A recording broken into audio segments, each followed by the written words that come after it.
leaves. Coconut leaves in a தேங்காய் மரத்தோட leaves வச்சுதான் we did that handicraft.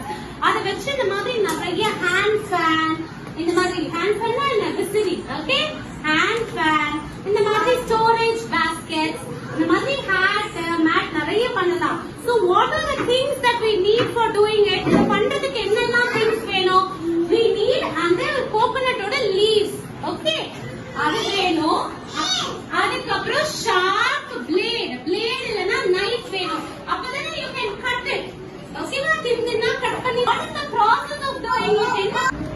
So what do? You collect the leaves from the trees. Okay, you have to collect the leaves. You have to clean it. Collect பண்ணிட்டு clean பண்ணனும். எல்லாம் wash பண்ணி we clean it and then we dry it.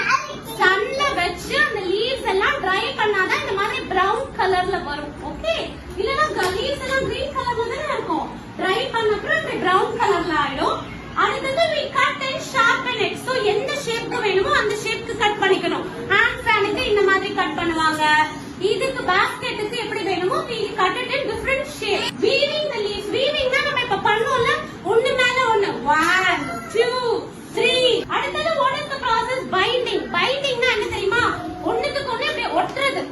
So ஏதாவது இந்த ஃபெவிஸ் க்ளூலாம் இருக்குல்ல அந்த மாதிரி எடுத்து அப்படியே ஒட்டணும். ஒட்டினாலே அப்படியே ஸ்ட்ராங்கா நிக்கும். இல்லனா எல்லாமே பிரிச்சு வந்துரும்ல. So either you have to விழுந்துரும்.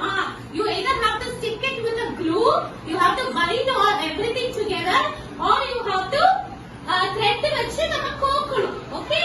You can gift it to someone, you can sell it to someone. Okay? So what things can we do? Hat பண்ணலாம். இதுல hat.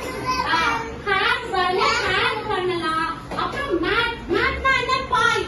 Okay, mat பண்ணலாம். இந்த மாதிரி அழகான beautiful baskets பண்ணலாம். storage baskets. அதுக்கு அப்புறம் toys பண்ணலாம்.